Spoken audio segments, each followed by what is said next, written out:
Sir చాలా రోజుల నుంచి ఈ వార్ అమెరికా మధ్య, ఇరాన్ మధ్య వార్ నడుస్తూనే ఉంది. సో, ఇరాన్ అమెరికా షిప్స్ పైన అటాక్ చేసిందని చెప్పి, మళ్ళీ రిటర్న్‌లో అమెరికా ఇరాన్ షిప్స్ పైన కూడా అటాక్ చేసిందంట. సో, దీని గురించి ఏం చెప్తారు సార్? యాహ్! అంటే ఇరాన్, అమెరికా మధ్య ఒక ఎంఓయు, ఎంఓయు అంటే మెమోరాండమ్ ఆఫ్ అండర్‌స్టాండింగ్ అనేది జరిగింది. ఇద్దరు కూడా సంతకం చేశారు. ఇటు అమెరికన్ ప్రెసిడెంట్ ట్రంప్ చేశాడు. ఇటు ఇరాన్ ప్రెసిడెంట్ పెజెష్కియాన్ కూడా సైన్ చేశారు. పాకిస్తాన్ అండ్ ఖతార్ ఈ 2 దేశాలు మీడియేషన్ చేశాయి. అందులో ఆ ఎంఓయూలో ఉన్న విషయాలు ఏంటంటే 60 రోజుల లోపల ఈ సమస్యలు పరిష్కరించుకోవాలి. 60 రోజుల తర్వాత పీస్ డీల్ అనేది కుదుర్చుకోవాలి. అందులో కొన్ని కండిషన్స్ పెట్టుకున్నారు. ఈ 60 రోజులు ఏమేమి జరగాలి. అందులో ఒకటి ఏంటంటే యుద్ధం ఆపాలి ఫస్ట్. అట్లాగే అమెరికా బ్లాకేడ్ అంటారు. అంటే ఇరాన్ నుంచి ఒక షిప్ బయటికి వెళ్లకుండా, బయట నుంచి ఇరాన్కి షిప్ వెళ్లకుండా అమెరికా దిగ్బంధించింది ఇరాన్ని. దాన్ని తొలగించాలి అనేది ఒక క్లాజు.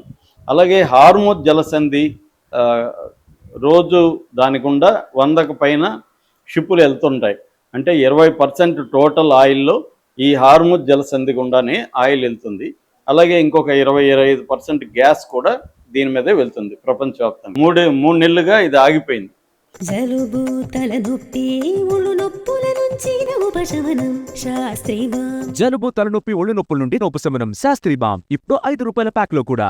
ఆగిపోయి అప్పుడప్పుడు కొన్ని షిప్పులు పంపిస్తున్నారు, కానీ ఇంకా అక్కడ దాదాపు ఒక 600 పైన షిప్పులు అక్కడే ఆగిపోయినాయి. అందులో ఒక 20,000 మంది సీపేరర్స్ అంటారు.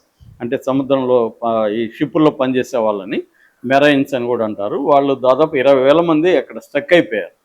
సో ఈ నేపథ్యంలో హార్ముజ్ జలసంధిని కూడా వీళ్ళు ఓపెన్ చేసేసి షిప్పులన్నీ బయటికి పంపించడానికి ఇరాన్ ఒప్పుకున్నది.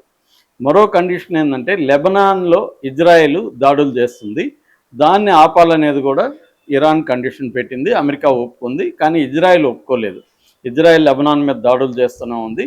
తర్వాత వీళ్ళు గట్టిగా ప్రశ్నించిన మీదట అమెరికా కూడా ఇజ్రాయెల్ని ఆపగలిగింది. ఇది నేపథ్యం. సో ఇప్పుడు ఇరాన్ ఏం చేసిందంటే నిన్న ఈ అంటే దీనికి ముందుగా చెప్పుకోవాల్సిందంటే ఐక్యరాజ్య సమితి ఆధ్వర్యంలో ఇంటర్నేషనల్ మ్యారిటైమ్ ఆర్గనైజేషన్ ఐఎంఓ అనే ఒక సంస్థ ఉంది. ఈ సంస్థ రెస్క్యూ ఆపరేషన్ చేపట్టింది. ఒక 4 రోజుల నుంచి రెస్క్యూ ఆపరేషన్ జరుగుతుంది. రెస్క్యూ ఆపరేషన్ అంటే అర్థమైందంటే ఈ షిప్పులు ఇక్కడ 600 షిప్పులు ఆగిపోయినాయని చెప్పాను కదా, ఈ షిప్పుల్ని అది 1 by 1 పంపించే కార్యక్రమం అనేది ఈ ఇంటర్నేషనల్ మ్యారిటైమ్ ఆర్గనైజేషన్ చేస్తుంది. దానికి అమెరికా ఫోర్సెస్ హెల్ప్ చేస్తున్నాయి. ఇది జరుగుతుంది. దాదాపు 115 షిప్పుల్ని పంపించగలిగింది. ఇంకా దాదాపు ఒక 500 షిప్పులు అక్కడ ఉన్నాయి. ఈ నేపథ్యంలో నిన్న సడన్గా ఈ దాని ఏమంటారు, మన సింగపూర్ జెండా ఉన్న ఒక కార్గో షిప్ మీద ఇరాన్ అటాక్ చేసింది. మనుషులు చనిపోలేదు, కానీ షిప్ అయితే ధ్వంసమైంది కొద్దిగా వరకు. సో ఇది అమెరికా కోపం తెప్పించింది. నిన్న అమెరికాలో ప్రెసిడెంట్ ప్రెస్ మీట్లో ఉన్నప్పుడు ఈ న్యూస్ ఆయనకు అందింది. అందుకని ఆయన ప్రెస్ మీట్ క్యాన్సిల్ చేసేసి వీళ్ళు విచిత్రమైన వాళ్ళు అన్నట్టుగా ఇరాన్ మీద కోపం ప్రదర్శించాడు. దాంతో ఇమీడియట్గా అమెరికాకు సంబంధించిన సెంట్కామ్ అంటారు, సెంట్రల్ కమాండ్ ఆధ్వర్యంలోనే ఇరాన్ మీద అమెరికా యుద్ధం చేస్తుంది. ఈ కమాండ్ ఆధ్వర్యంలో నిన్న ఇరాన్లో ఉండే కొన్ని డ్రోను మిసైల్ ఫెసిలిటీస్ అంటారు, అంటే డ్రోన్స్ తయారు చేయడం, మిసైల్స్ తయారు చేసే ప్రొడక్షన్ యూనిట్స్ మీద అమెరికా దాడులు చేసింది నిన్న. దానికి మళ్ళీ ప్రతీకారంగా ఇరాన్ ఏం చేసిందంటే ఈ గల్ఫ్ దేశాల్లో 19 చోట్ల అమెరికా మిలిటరీ ఇన్స్టాలేషన్స్ ఉన్నాయి, అంటే అమెరికా మిలిటరీ స్థావరాలు ఉన్నాయి. వాటి మీద మళ్ళీ ఇరాన్ కూడా దాడి చేసింది. సో ఇలాగా దాన్ని ఎస్కలేషన్ ల్యాడర్ అంటారు. అంటే నువ్వు ఒకటి చేస్తావు, నేను ఒకటి చేస్తాను, అలా పెరుగుతూ ఉంటుంది అనమాట. అలాగే ఇప్పుడు మళ్ళీ వార్. యాక్చువల్గా ఒక పక్క ఏమో ఒప్పందం జరిగింది, దాని అమలు చేసే దాంట్లో ప్రాబ్లమ్స్ ఉన్నాయి. అయితే ఇరాన్ ఎందుకు సింగపూర్ షిప్ మీద దాడి చేసింది అంటే, ఇరాన్ చెప్తున్న రీజన్ ఏమంటే మా పర్మిషన్ తీసుకొని మా గైడెన్స్లోనే మీరు వెళ్ళాలి, అంతేగాని మీ ఇష్టం వచ్చినట్టు వెళ్ళడానికి లేదు, అది మేము ముందే అనౌన్స్ చేశాము, అయినా మీ సింగపూర్ షిప్ ఆ పని చేయలేదు కాబట్టి మేము అటాక్ చేశామని ఇరాన్ అంటుంది. ఐఆర్జీసీ నిన్న ప్రకటించింది. ఐఆర్జీసీ అంటే ఇస్లామిక్ రెవల్యూషనరీ గార్డ్ కోర్ అంటారు. అంటే ఇరాన్లో ఉండే మిలిటరీ సంస్థ. ఒక రకంగా ఇరాన్ని అదే పరిపాలిస్తుంది ఇండైరెక్ట్గా. పేరుకి సివిలియన్ బాడీస్ ఉంటాయి కానీ ఇరాన్ కంప్లీట్గా, ముఖ్యంగా వార్ టైంలో ఇరాన్లో ఉన్న డిసిషన్లన్నీ కూడా ఈ ఐఆర్జీసీనే తీసుకుంటుంది. సో ఐఆర్జీసీ క్లియర్గా చెప్పింది ఏంటంటే, మాకు తెలియకుండా ఒక షిప్ కూడా వెళ్ళడానికి లేదు, మాకు పర్మిషన్ తీసుకొని మా గైడెన్స్లోనే వెళ్ళాలి. సో ఈ సింగపూర్ షిప్ ఏమో వీళ్ళ గైడెన్స్లో వెళ్ళలేదు, ఈ ఇంటర్నేషనల్ మ్యారిటైమ్ ఆర్గనైజేషన్ గైడెన్స్లో కూడా వెళ్ళలేదు. సింగపూర్ షిప్ స్వతంత్రంగా వెళ్ళింది. అందుకని మేము అటాక్ చేసామని వీళ్ళు అంటున్నారు. మీరు ఇలా అటాక్ చేస్తే ఎలాగా అని అమెరికా దానికి ప్రతీకారంగా ఇరాన్ మీద అటాక్ చేసింది. దానికి ప్రతీకారంగా మళ్ళీ ఇరాన్ గల్ఫ్ దేశాల్లో ఉండే అమెరికా స్థావరాల మీద అటాక్ చేసింది. సో ఇది మళ్ళీ ఒక్కసారిగా యుద్ధం వచ్చే అవకాశం కనబడుతుంది. అంటే అసలు ముందు నుంచి కూడా చాలామంది దీని మీద ఎక్స్పర్ట్లు చెప్తున్నది ఏమంటే, అసలు ఈ పీస్ డీల్ అనేది అంత ఈజీగా రాదు.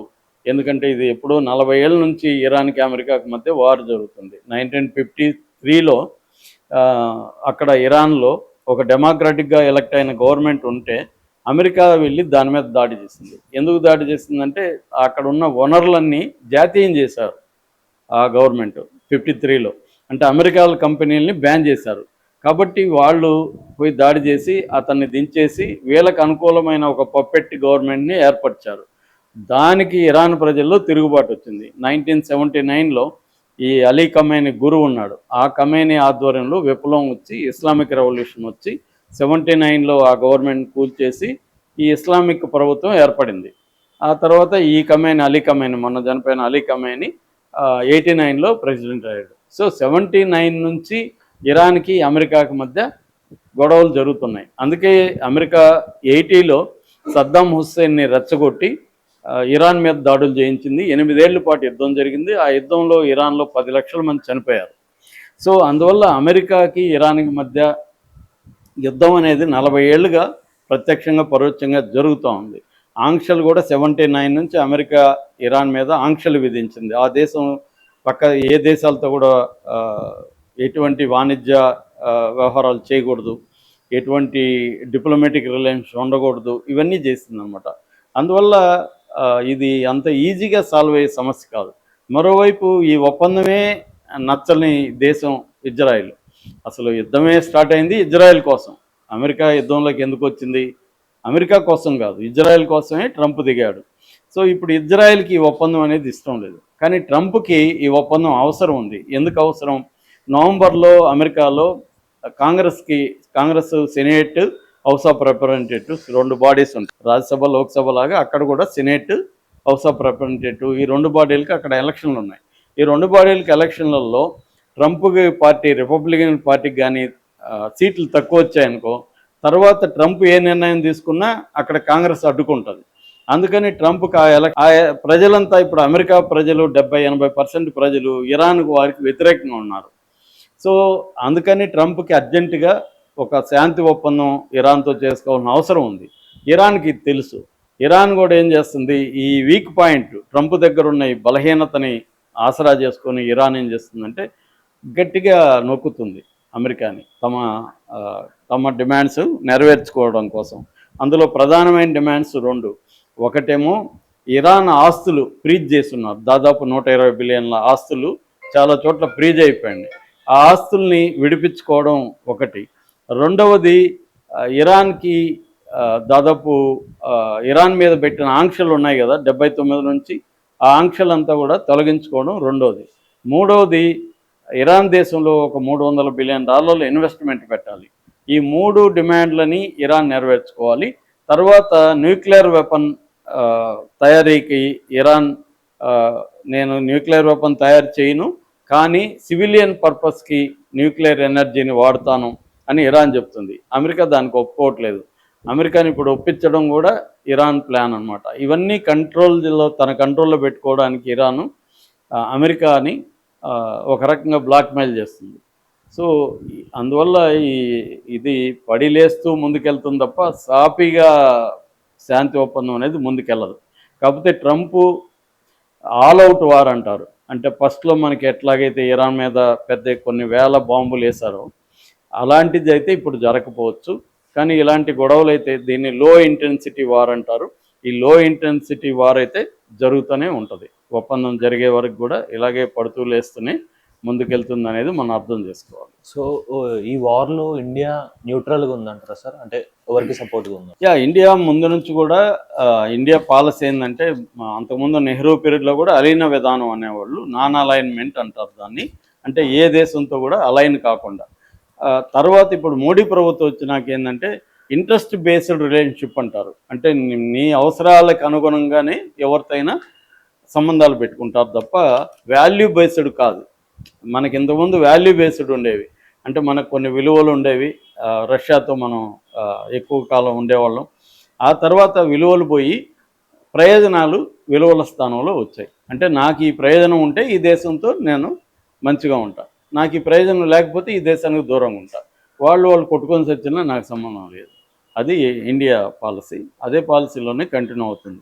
ఇప్పుడు ఇరాన్ మీద ఆంక్షలు ఎత్తేస్తారు కదా. మొన్ననే ఇరాన్ ఎనర్జీ మినిస్టర్ ఇండియాకి వచ్చాడు. అంటే రేపు ఇరాన్ నుంచి మనం ఆయిల్ తీసుకుంటాం. ఇరాన్ మనకి ఎనిమీ కాదు, ఫ్రెండ్ కాదు, ఒక అక్వైంటెన్స్ అంటాం చూడండి, మ్యూచువల్ బెనిఫిట్ అంతే. సో ఆ యాంగిల్లో ఇండియా ప్రవర్తి. Thank you sir.